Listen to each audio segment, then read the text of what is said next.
ከዝና ከፈተናና ከሙዚቃ ጀርባ ያለ የጥላሁን ገሰሰ አሳዛኝ ታሪክ። ጥላሁን ገሰሰ የሚለው ስም በሀገራችን የሙዚቃ ታሪክ ውስጥ በቀላሉ የሚረሳ ስም አይደለም።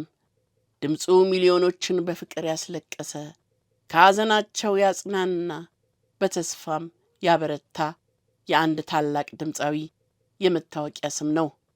ጥላሁን ገሰሰ ወልደ ኪዳን የኢትዮጵያ ሙዚቃ ንጉሠ ነገሥት። ዘመን ተሻጋሪ በሆኑት ድንቅ ሥራዎቹ እልፎችን በፍቅር ያንበረከከው፣ በአድናቂዎቹ የኢትዮጵያ ሙዚቃ ንጉሥ የሚል መጠሪያ የተሰጠው ሀገር ወዳዱ ጥላሁን ገሰሰ እጅግ በርካታ የግል ፈተናዎች፣ የጤና ችግሮች፣ የፖለቲካ ውጥረቶችና ከባድ የሕይወት ጊዜያትን ያሳለፈ ሰው ነው። ችግሮች ያላንበረከኩት፣ በተስፋ መቁረጥ ያልወደቀ ጽኑ ሰው። አንዳንድ ድምፆች ሙዚቃ ብቻ አይሆኑም፣ የአንድ ትውልድ ትዝታ፣ የፍቅር ሚስጥር፣ የመለያየት ሐዘንና የሕይወት ተስፋ ይሆናሉ። ከእነዚህ ድምፆች አንዱ የጥላሁን ገሰሰ ድምፅ ነው። የጥላሁን ዘፈኖችን ስንሰማ የምንሰማው ድምፅ ብቻ አይደለም፣ የአንድ ትውልድ ትዝታ ነው፣ የፍቅር ስሜት ነው፣ የሕይወት መራራና ጣፋጭ ገጽታ ነው። ዛሬም ማጫውታችሁ ተወዳጁ ከያኒ ጥላሁን ገሰሰ በአንድ ወቅት አጋጥሞት ስለነበረው የአእምሮ ጤና ችግርና በአማኑኤል ሆስፒታል ስለነበረው የሕክምና ቆይታ ነው።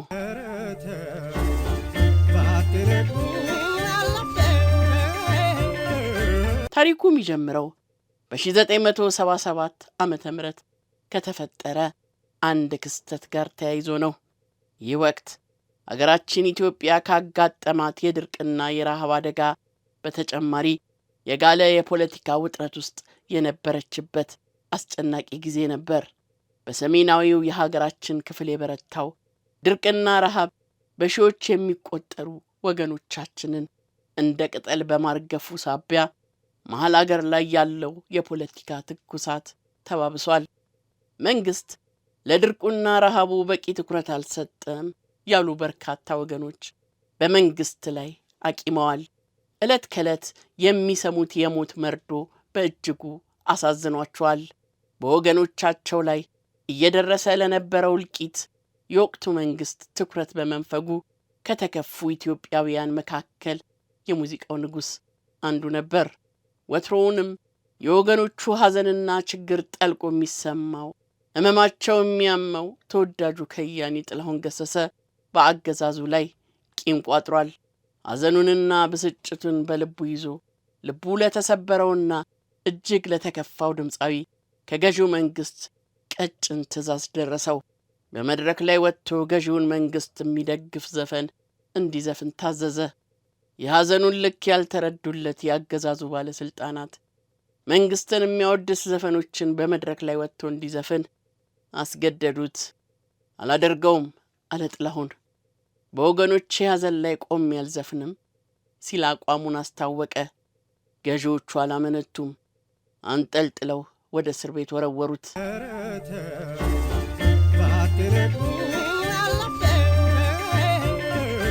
ለቀናት በእስርና በስቃይ ላይ ካቆዩት በኋላ መድረኩ ላይ ወጥቶ የታዘዘውን የአብዮት ዘፈን እንዲዘፍን አስገደዱት። ጥላሁን ሊዘፍን መድረኩ ላይ ወጣ። መድረኩ በጥበቃ ኃይሎች ተከቧል። 2 ዘፈኖችን አከታትሎ ዘፈነ። አሳሪዎቹ ከመድረኩ በታች ሆነው ዘፈኑን እንዲቀጥል በምልክት እያስፈራሩት ነው። ጥላሁን ግን ዘፈኑን መቀጠል አልቻለም። በድንገት መድረክ ላይ ወደቀ። አፋፍሰው ከመድረኩ ላይ ያወረዱት። ለሰዓታት ራሱን ስቶ ከቆየ በኋላ ነፍስ ዘራ። መወራጨትና መጮህ ጀመረ። እንዲረጋጋ ቢጠበቅም አልሆነም። ሁኔታው ሲባባስ ወደ አማኑኤል ሆስፒታል ተወሰደ። የመድረኩ ንጉሥ የአእምሮ ጤና ችግር ገጥሞት ሕክምና ለማግኘት አማኑኤል ገባ። ጥላሁን የአእምሮ ጤናው ታውኳል ተብሎ ወደ አማኑኤል ሆስፒታል መግባቱ በሆስፒታሉ ለሚገኙ ታካሚዎች መነቃቃት ምክንያት ሆኖ ነበር። የአእምሮ ሕመም በማንም ላይ የሚደርስ ነው፣ እንኳን እኛ ጥላሁን ገሰሰም ታሟል በማለት መጽናናት የጀመሩ ብዙ ታካሚዎች ነበሩ። በሆስፒታሉ የሚሰጠውን ሕክምና ጨርሶ ሲወጣ የሐኪሞች ቦርድ ደብዳቤ ጻፈለት። በጠመንጃ ካስገደዱት ሰዎች ጋር ከተገናኘ ለአእምሮ ውጥረት ብቻ ሳይሆን ከዛም ለከፋ አደጋ ይጋለጣል። በመሆኑም ለ1 ዓመት ከመድረክ ርቆ እረፍት ያድርግ የሚል ደብዳቤ ተጻፈለት። ያን ያህል ጊዜ ከመድረክ ርቆ መቆየት ያልሆነለት ጥላሁን ከወራት በኋላ አዲስ ስራ ይዞ ወደ መድረክ ወጣ። ዘፈኑ ህመሙን፣ ሐዘኑን፣ መከፋቱንና መጨነቁን፣ እምባና ሳቁን የሚያመለክት ነበር።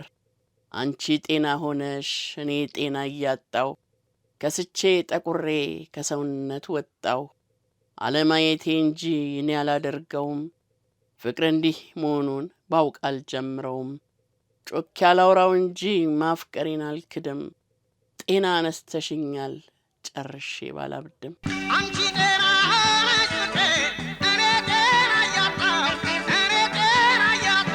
ይህ ድንገተኛ አጋጣሚና ክስተት ጥላሁን በሕይወት ውስጥ የገጠመው ትልቁ ፈተና ቢሆንም ከሚወደው ሙዚቃ ሊለየው ግን አቅም አልነበረውም።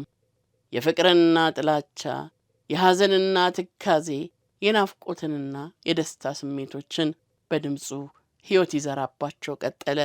ያ ድምፅ ዛሬም ድረስ በኢትዮጵያውያን ልብ ውስጥ ጎልቶ ይሰማል። ይህ የጥላሁን ገሰሰ አንዱ የሕይወት ገጽ ነው።